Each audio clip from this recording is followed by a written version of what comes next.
Jeśli znalazłeś ten film przypadkiem lub nie jesteś w temacie, mam tutaj krótkie wyjaśnienie. Fazbear Fanverse Initiative to projekt, w którym Scott Crafton opłacił i wspiera stworzenie 5 FNAFowych fangame'ów. Możemy liczyć na mobilne porty i merch z tych gier. Fangame'y są oficjalne, ale są niekanoniczne, Scott nie miesza się w fabułę. Każda gra posiada swoją własną historię, która kłóci się z FNAFem. Jest to bardzo fajna inicjatywa, która daje szansę tym deweloperom rozwinąć się, wypromować. Może pojawić się więcej gier w tym projekcie, ale z powodu emerytury Scotta nie wiemy nic na ten temat. Filmik omawia ostatnie newsy i nagrałem go w sierpniu 2021. Mówię to, bo wiem, że ludzie na daty nie patrzą, zwłaszcza jak YouTube proponuje wam film. O fanwersji mówię raz na parę miesięcy, kiedy jakieś większe newsy się pojawiają, więc jeśli ten film jest już stary, poszukajcie nowszego. Obserwujcie też oficjalnych twórców na Twitterze, linki w opisie, choć wystarczy śledzić Kane'a. Prowadzi porządne FNAF newsy, więc u niego będzie naprawdę wszystko. Z 5 projektów tylko 2 dają regularne aktualizacje, PopGoes i FNAF+. Dzisiaj skupimy się mocno na FNAF+, w zeszłą niedzielę wyszedł duży wideo teaser 13 minut, który chcę porządnie omówić. Ale zacznę od wyjaśnienia co z innymi projektami. Flamtis, które zostało ukończone dawno temu i czeka na mobilne porty. Wszystko w rękach ClickTeama, wiem, że prace trwają, ostatnio szukali programisty do Game Makera, w którym Flamtis jest stworzony. Znaleźliśmy też stronę gry na GameJolcie, ale nie ma tam żadnych nowych informacji. Nixon i Emil Mako są zajęci innymi sprawami. Nixon obowiązuje kontrakt związany z inną grą i za swój fanwersowy projekt będzie mógł się wziąć dopiero później. Na 6. rocznicę Candice Emil Mako przyznał, że jego szkoła ciężko przestawiała się na zdalne nauczanie. Ma masę na głowie z tego powodu. Wciąż nad grą pracuje, ale z osobistych powodów powoli. Do tego z tych 2 projektów nie dostaliśmy wiele nowych informacji. PopGoes Evergreen. Tutaj mamy regularne teasery. Zespół wypuścił nawet inną grę Chains Animatronic, którą niedawno omawiałem. Teasery Evergreena skupiają się obecnie o sprawy techniczne, jak prace idą, jakie decyzje zespół podejmuje. Nie słyszymy o fabule, nie ma wielkich sekretów na teaserach, bo skoro gra jest rebootem, teasery pokazują zmiany w Evergreenie. Jest masa ogłoszeń na temat designu lokacji. Nie wiem czego dostaliśmy więcej teaserów Security Breacha czy różnych wersji Arcade Roomu. Pokoje są bardzo ambitnie złożone, ciągle są jakieś zmiany. Ostatnio miał miejsce projekt Embiggen. Powiększali pokoje i naprawiali niespójności między przedmiotami i rozmiary się nie zgadzały w różnych pokojach. Dostaliśmy model kosza na śmieci, jego nową wersję. Widzimy jak wygląda endoszkielet. Były problemy z licencją fonta i logo zostało zmienione. Została też pokazana wstępna wersja menu Evergreena. 2 miesiące temu na 10 000 obserwujących na GameJolcie dostaliśmy pełny design Stone'a. Dużo z tych rzeczy już wiedzieliśmy, jego sylwetkę, tablicę, jego design w grze arcade, ale teraz widzimy całość. Zostawię tutaj zwykłego i evergreenowego Stone'a obok siebie dla porównania. Zdecydujcie co o tym nowym modelu sądzicie. Mi się podoba. Poprzednie roboty miały naprawdę identyczne części, to samo ciało, różnili się tylko głowami, kolorem, jakimiś drobnymi akcesoriami. Teraz każda część Stone'a wygląda unikalnie. Ptasie nogi, wielgachne ręce, które imitują skrzydła, no i ubrania, które jeszcze bardziej ich wyróżniają. Uważam, że pierwszy PopGoes wygląda dosyć spoko. Evergreenowy design jest lepszy, ale oryginał nie jest zły. Mogę na niego patrzeć. Na starego Stone'a nie mogę patrzeć, przykro mi. Umarł dla mnie. Na rocznicę serii powstała prezentacja na Stream Dołko, gdzie dostaliśmy rocznicowego arta, nowy soundtrack. Zobaczyliśmy art room. Looks really cool. Press lights. Wow! A także pokazane zostały znajdźki, karty, które będziemy otrzymywać w grze. Zespół stworzył fizyczne karty, a paru szczęśliwców, którzy zapłacili na akcję charytatywną, wygrali swoje własne. Każdy miał jedną unikalną, której nikt inny jeszcze nie widział. Te karty nie są na sprzedaż, ale może kiedyś będą. Kane nie odrzuca takiej możliwości w przyszłości. Co jest bardzo ciekawe w tych kartach, Emil stworzył specjalny shader, który sprawia, że karta jest trójwymiarowa i światło się od niej odbija. Emil, szaleniec, niedługo doda Ray Tracing do ClickTeama. Potem mieliśmy nową animację jako obrazy gry na GameJolcie, a także plakat PopGoesa wczoraj. Takie miejsce do teoretyzowania, na co sam Kane musiał zwrócić uwagę, bo ludzie nie zauważyli. W Art Roomie widzimy dużo drobnych figurek. Jest tutaj zapowiedź Blake'a i Sary. Widzimy ich figurki, chociaż niewyraźnie. Blake będzie miał najwyraźniej białą głowę, chyba że jest po prostu niepokolorowana, bo dookoła jest wiele niedokończonych figurek, jak Bibi i Toy Freddy po lewej, czy Spring Bonnie bez głowy po prawej. Ciekawi mnie ta fioletowa kokardka, czemu tutaj jest, jeżeli PopGoes nie akceptuje fabuły FNAF 4. Firma dba o higienę, przypomina o myciu rąk, a na ścianie przypina rysunki dzieci. Tyle z PopGoesa. Zapraszam do przejrzenia tych wszystkich rzeczy, ale teraz film skupi się na FNAF Plusie. Na początku czerwca dostaliśmy Freddy'ego wpatrującego się w kamerę. Widzieliśmy już to we FNAF 1, gdy Freddy już prawie wchodzi nam do biura. W międzyczasie Filip pracował nad swoim następnym dużym teaserem. Zawsze kiedy kończy jakieś duże zadanie, jest teaser. Pod koniec maja kończył animację do gry i zapytał, czego od niego z tej okazji chcemy. Wygrała opcja krótki video teaser. Dlatego też dostaliśmy krótki, bo tylko 13-minutowy filmik na FNAF-ową rocznicę 8 sierpnia, w zeszłą niedzielę. Film jest wprowadzeniem do fabuły gry, więc dzieje się niedługo wcześniej. Pewnie dzień, parę dni przed nocną zmianą protagonisty. Poleciłbym wam przejrzeć ten teaser, ale jest taki długi, że boję się, że już do mnie nie wrócicie. Dużo tam jest. Różne pokoje w lokacji, widz kamery, biuro, dużo na temat całej lokacji, no i są też poukrywane sekrety. Poznajemy historię dzieciaka, który włamał się do Freddy Fazbear's Pizza. To uczeń szkoły średniej, gdzieś w wieku 14 do 19 lat. Obstawiam, że młodszy, 14-16, bo zachowuje się dosyć dziecinnie, popełnia błędy w tekście, korzysta z kamery swojego daty.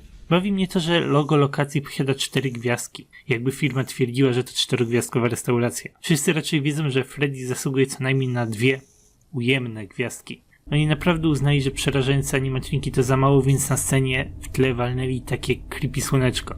Dzieciak bada temat paranormalnych wydarzeń w pizzerii. Nazywa sam siebie Ghost Hunter i zdążył już zebrać parę informacji, bo nazwę Freddy to jego 6. plik. Prowadzi poważne dochodzenie. Słyszał pewnie plotki o żywych robotach, znikających stróżach nocnych. Ciekawy jest też dużego pudełka, jak to napisał w swoich notatkach. Może chodzić o marionetkę. Robot najwyraźniej nie jest w użytku, jeśli nikt nie wie, co tam jest. Dzieciak przygląda się animatronikom na scenie. Pirackiej zatoczce, gdzie mamy ręki Foxy'ego. I sprawdza biuro. Drzwi do lokacji się za nim zamykają. Gdy przejrzał zatyczkę Foxy'ego, nie było tam nic. Dla niego to brzmiało spoko. Robot nie działał, więc nie stał na scenie. Tyle. Ale my znamy prawdę.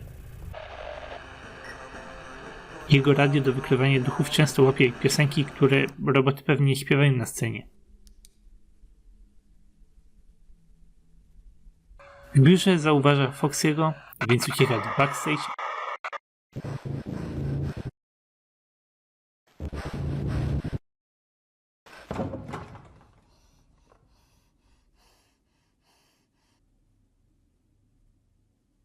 A w tym pokoju znajduje się stróż nocny.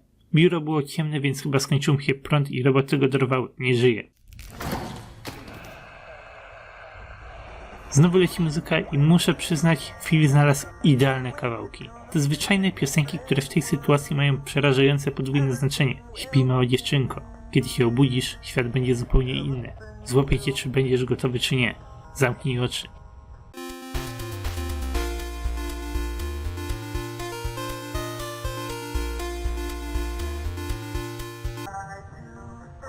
Foxy próbuje wejść do tego pokoju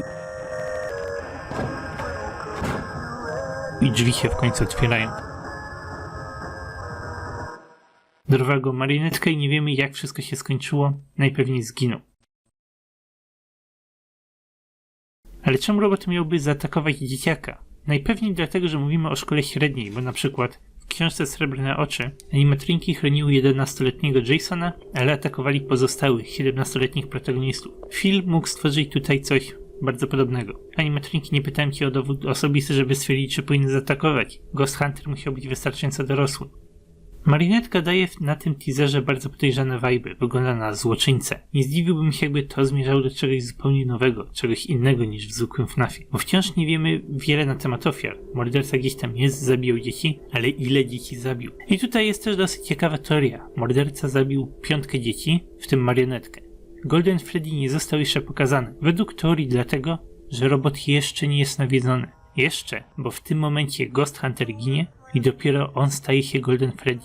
Nie jest ofiarą seryjnego mordercy, a ofiarą marionetki. Będzie starszy od pozostałych dzieciaków, w końcu chodzi do szkoły średniej i nie mamy wystarczającej informacji, żeby potwierdzić tę teorię, ale jest bardzo ciekawa, to byłby duży twist. Golden Freddy jest unikalny, bo zabiły go inne roboty. Chciałbym coś takiego zobaczyć. Na ten moment teoria nie jest silna, ale ma swój sens, bo Golden Freddy'ego jeszcze nie widzieliśmy. Może ten wideo teaser odnosi się właśnie do Golden Freddy'ego. I w dużej mierze odnosi się do Foxy'ego i marionetki. Żaden inny animatronik się nie rusza, co najwyżej kręcą głowami na scenie. Ale to Foxy krąży po lokacji i przygląda się dzieciakowi. W jadalni widzimy jakąś tajemniczą sylwetkę, która pojawia się na moment i jestem prawie pewny, że to właśnie Foxy. Potem pojawia się w biurze, potem 2 razy w backstage, zawsze Foxy. Zaprezentuję więc wam teorię Foxy Good Guy. Wracamy do 2015 roku, kiedy ludzie uważali, że Foxy chce nam pomóc, a to my umieramy na zawał ze strachu. Dzisiaj ja uważam, że Foxy z FNAF Plusa Mógł nie mieć żadnych złych zamiarów. Przygląda się nam, nie atakuje nas. Oczywiście to prawda, że dobija się do drzwi. Ale czemu to robił? Załóżmy, że chce pomóc dzieciakowi uciec przed marionetką. Jak wcześniej mówiłem, marionetka jest tutaj kreowana na złoczyńcę i może ona zabija kogo popadnie, a inne roboty chronią dzieci. Gdy marionetka dotarła do backstage, dla Foxy'ego i dla Ghost Huntera było już za późno. Taka teoria. Może Foxy z czerwonymi oczami, którego widzieliśmy, to Foxy pod kontrolą marionetki. Marionetka kontrolująca inne roboty jak marionetki. Oczywiście to jest znowu teoria przedpremierowa. Nie mam na nią dobrych argumentów, ale miałoby sens i wyjaśniałoby tego przyglądającego się nam Foxy'ego. Tylko się na nas patrzył przez większość czasu. To byłby ciekawy wątek. Żeby omówić filmik dokładniej, wyjaśnijmy sobie sekret. Filmik dzieli się na 7 części, bo jest tutaj sporo przerywników, podczas których pojawiają się sekrety do rozwiązania. Prowadzą do bonusowego filmiku, który został już znaleziony i jest już publicznie dostępny. Każdy przerywnik zawierał część linku. Oczywiście musimy go lustrzanie odbić. W tym tekście znajdują się też puste pola, które musimy uzupełnić, i 6 pustych pól to znaki, które parę dni wcześniej pojawiły się w opisach, pod każdym wideo teaserem FNAF Plusa.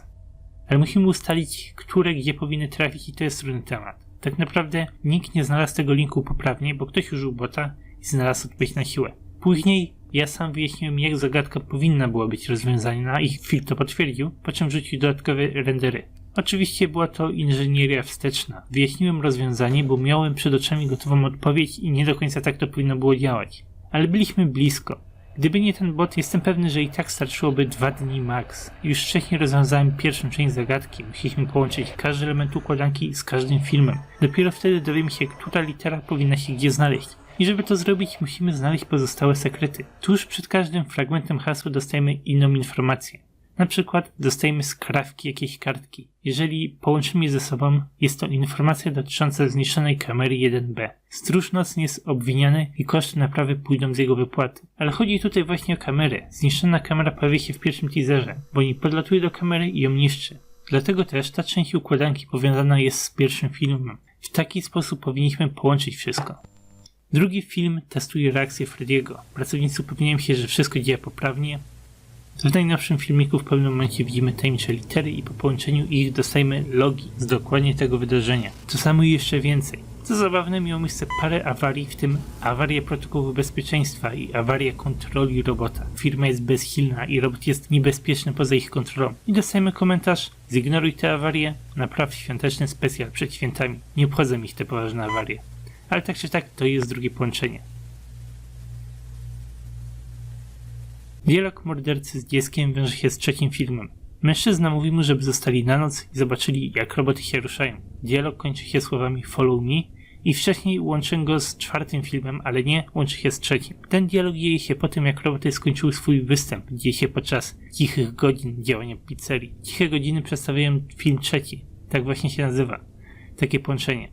Czwarty film wiąże się z nagraniem, które słyszymy. Mężczyzna omawia reguły dotyczące interakcji pracowników z robotami. Nie zbliżaj się do nich, nie próbuj ich czyścić, nie utrzymuj kontaktu wzrokowego. W skrócie, nie zbliżaj się ani nie denerwuj naszych animatroników. I mówi też o incydencie tego wieczora, który właśnie widzimy w czwartym filmie. Pod koniec co się wydarzyło, kurtyna została zasłonięta, piosenka przerwana. O tym mówi pracownik. Incydent tego wieczora. I to jest następne połączenie.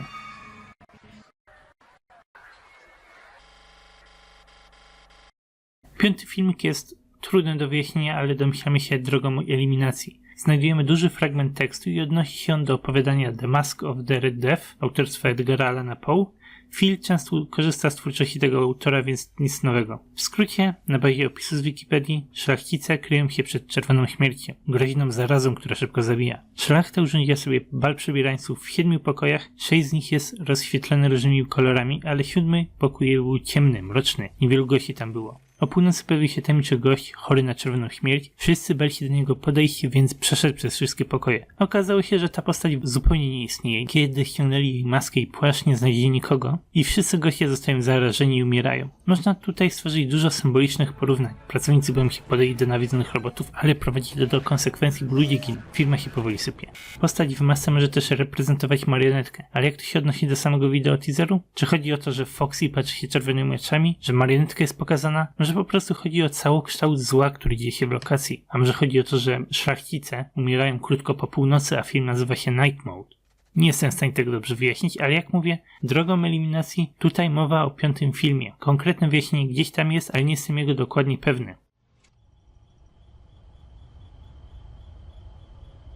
Ostatni element prowadzi do 6. filmiku, ponieważ nie ma tutaj nic ukrytego, nie potrzebujemy sekretu, który łączy nam 6. filmik z 6. filmikiem. Już tutaj jesteśmy. Można powiedzieć, że na samym początku są pokazane kamery, które później w tym filmie mają swoją rolę i to jest powiązanie, ale to tyle. Mając wszystkie dane, musimy teraz posegregować te części. Poprawną kolejnością jest kolejność wideo teaserów. Najpierw część powiązana z pierwszym filmem, potem z drugim, trzecim i tak dalej. Wtedy dostajemy poprawny link. Przy takiej szczerej próbie znalezienia odpowiedzi wydaje mi się, że 2 dni by nam wystarczyły. Pierwszego nie ogarnąłem już, że musimy połączyć części ze sobą, choć popełniłem po drodze błędy. Musieliśmy to rozwiązać i zrozumieć poprawną kolejność. Dałbym temu 2, maks 3 dni.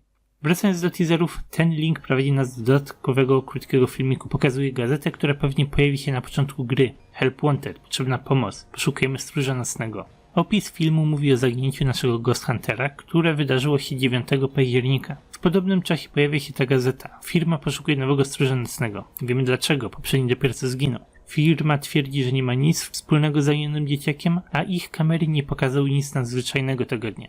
Mimo to odmówili udostępnienia nagrań. Firma ma okropną reputację i to wydarzenie dodaje jeszcze więcej problemów. Gazeta ma też notki po bokach, jak to wcześniej robił Scott, ale nie idzie ich rozczytać, zbyt zniekształcone są w wielu miejscach. Pokażę tutaj na ekranie, ile jestem w stanie wyciągnąć z tego. Trochę dziwne, że wszystko dzieje się w październiku, czyli miesiąc wcześniej niż gameplay w oryginalnym FNAF 1. Według mnie takie informacje powinny się nie zmieniać w reboocie, bo nic nie znaczą, nie ma powodu ich zmieniać. Dlatego też protagonista gry to powinien być Mike Schmidt. To imię prawie w ogóle nikogo nie ogranicza, a jest nawiązaniem do poprzedniej wersji fabuły. Gra jest rebootem historii Mike'a, znaczy dopisać do tego imienia inną historię i tyle. Tak samo czuję się w temacie daty, niech będzie jaka była. Jeśli data została zmieniona, to wydaje mi się, że jest tego jakiś konkretny powód. Ale to tylko moje przypuszczenie, bo może Phil inaczej to widzi. Może wybrał październik, który jest miesiącem Halloween. Nie jestem pewny, ale według mnie jakiś powód był. Opcjonalnie gra dzieje się miesiąc po śmierci dzieciaka, nie wiemy. Inny temat do zastanowienia się: marionetka. Dowiedzieliśmy się, że marionetka siedzi w pudełku, jest gdzieś w lokacji, ale robot jest nieużywany i klienci o nim nie wiedzą. Marionetka musi mieć jakąś rolę w grze oczywiście i ciekawi mnie, co będzie ten robot robił. Wydaje mi się, że marionetka nie będzie częścią głównego gameplayu, bardziej wyobrażam ją sobie jako sekretnego finalnego bossa. Musimy ją obudzić i sprowokować, a dopiero wtedy zaczniemy zmierzać do sekretnego zakończenia. Takie są moje przypuszczenia. Ja bym zrobił grę w taki sposób. Ale oczywiście nie musi tak być. Może będziemy walczyć z wszystkimi od samego początku. Może marionetka po prostu zabije nas 5 nocy, a sekretne zakończenie pozwoli nam ją powstrzymać. Mamy jeszcze 3 ilustracje do omówienia. Dokładny wygląd Boniego i Chicky, nowy pokój, twarz Foxy'ego. Podoba mi się to ślepe oko tego robota. Ma też więcej elementów pirata, te kolczyki. Pewnie ma też pirackie ubranie. Jeśli spojrzymy sobie na ten pokój z pieczkami i wrócimy do ogólnej mapy lokacji, to jestem raczej pewny, że pokój poniżej to kącik nagród z marionetką, a pokój powyżej to ten z basenem. Jeszcze trochę na temat wystroju lokacji. Jeśli zobaczymy rysunki na ścianach, widać tutaj naprawdę dużo nawiązań do innych FNAF-owych projektów. To znaczy, najpierw powiem o tym klasycznym, przerażającym Bonim. Phil pewnie nie mógł się oprzeć, bo to jest naprawdę klasyk. Poza tym mamy Muffmana, postać z The Freddy Files. Jestem zaskoczony, że Phil w ogóle o nim wiedział. Mamy Apporta i basen jako nawiązanie do historii Fazbear Frights. Mamy literalnie narysowane duchy i chyba Springtrapa w jednym miejscu. Jeśli ten obrazek jest ważny fabularnie, to morderca zacinał 4 dzieciaków. Mamy też rysunek marionetki, więc wygląda na to, że przynajmniej raz wyszła z pudełka. Oczywiście pod warunkiem, że te rysunki znaczą coś konkretnego fabularnie. Nie muszą. Mogą być takimi nawiązaniami dla zabawy. Ale to następny wątek do zastanowienia się. Ciekawostką, do której niektórzy doszli, niektórzy nie, to nie jest tak, że jedno oko Chice lata. Jest tutaj coś więcej. Jej oczy są ze sobą niekompatybilne. Ktoś przez pomyłkę dał Chice oko Cupcake'a. I dalej nie wiemy o FNAF Plusie wiele, ale mamy już taki duży fabularny fragment. Znamy masę drobnych szczegółów, na bazie których możemy tworzyć teorie. Póki co, to jest najciekawszy temat całego FNAF-versa do omawiania. Kiedy Popghost i FNAF będą zbliżać się do premiery, na pewno pojawi się dużo ciekawego do analizowania z obu tych gier. Flampty i The Joy of Creation to gry bardziej dla gameplayu, więc tam takich dużych debat nie będzie. Będziemy chwalić gameplay za to, jaki jest najwyżej. Jeśli chodzi o reboot FNAFa, bardzo mi się podoba, co Phil tutaj zrobił. Wiele osób narzeka na to, że roboty są nierealistycznie straszne, ale o to tutaj chodzi. To sprawia, że gra wprowadza zupełnie nowy, unikalny styl, nowy vibe lokacji. Reboot powinien być rebootem, nie chcę drugi raz zostać tego samego. Gra Phila to genialny pomysł, mroczna, edgy wersja FNAF 1. Cieszę się, że to właśnie Phil dostał możliwość zrobienia FNAF Plusa. I na dzisiaj to tyle. Chciałbym analizować więcej, ale nie chcę zrobić zbyt długiego filmu, więc dziękuję wam za oglądanie. Powiedzcie mi, co wy sądzicie o tym trailerze, czy podoba wam się to, co Phil tutaj zrobił, czy macie jakieś swoje własne teorie na temat tych wydarzeń. Zapraszam do zostawienia komentarza i zobaczymy się pod filmem.